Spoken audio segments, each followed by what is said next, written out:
The outing. Right, class 6. Right, class 6. I'm talking. I want complete quiet. And that includes you, David Alexander. Yes, you. No need to turn around, David. There aren't any other David Alexanders here, are there? Louise, it isn't absolutely necessary for your watch to play us London's Burning just now, is it? Right. As you know, it was our plan to go out today to the Science Museum. Now, I had hoped that it wouldn't be necessary for me to tell you. Yes, you as well, Abdul. You're in class 6 as well, aren't you? I saw that, Mark. I saw that. Any more and you'll be out. No trip, nothing. I had hoped that it wouldn't be necessary for me to tell you how to behave when we go on a trip, but, and this is a big but, you haven't heard a word I've said, have you, Donna? This is a big but. I have to tell you how to behave, don't I? Why? Yes, it is because you never listen, but there's another reason, isn't there? Yes, Warren, because of what happened last time. Let's remind ourselves of a few things, shall we? The food, even as I speak. Would you believe it? I can see that Fan has opened her can of drink. I don't believe it. I really don't.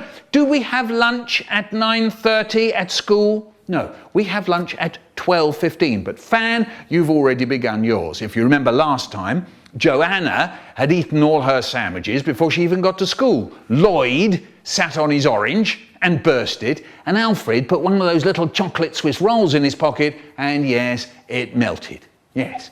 So remember, lunch is when? Yes. Of course, lunch is at lunchtime, but when? 12:15. Correct. Now, perhaps I thought, when I got up this morning, I won't have to tell class 6 about what to do when we get to the station. But then I remembered David's little gang, who decided they wouldn't wait for me to tell them what train to get on. And before we all knew it, David and his little gang were heading for the seaside on their own.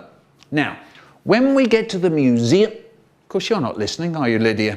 But then, of course, you didn't listen last time, did you? And then you wondered why you sat on Lloyd's orange after Lloyd had already sat on it once. When we get to the museum, do we run about the corridors? Do we run around screaming? Do we go sliding on the shiny floors? No, we don't. No, we don't. No, thank you, Mervyn. That's enough. I'm very glad you've got jam in your sandwiches, Mervyn. We're all glad you've got jam in your sandwiches, Mervyn, but what's it got to do with sliding on the floor of the Science Museum? Precisely nothing. I'm very sorry, Mervyn, but nobody at all wants to know about the jam in your sandwiches, Mervyn. Now, when you're ready, when you're quiet, we'll all go. That doesn't mean leaping up in the air, does it, Karen? Louise, why is your watch now playing for He's a Jolly Good Fellow?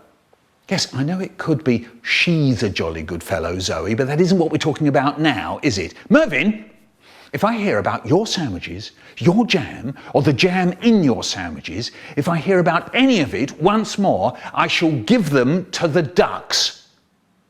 Yes, John, what do you want? I don't know what ducks, John. Any ducks. Right, when there's complete quiet, you'll find your partners and stand by the door. Oh no, not another one of those little chocolate Swiss rolls again, Alfred. Surely not. Marcia, you cannot have Charmaine and Donna as your partner because that makes 3, and 3 doesn't mean partner, does it? And perhaps you could put your comb in your bag for at least 3 seconds, just giving us enough time to get to the door. Right, okay then, class 6, we're off. Why not leave your watch behind, Louise?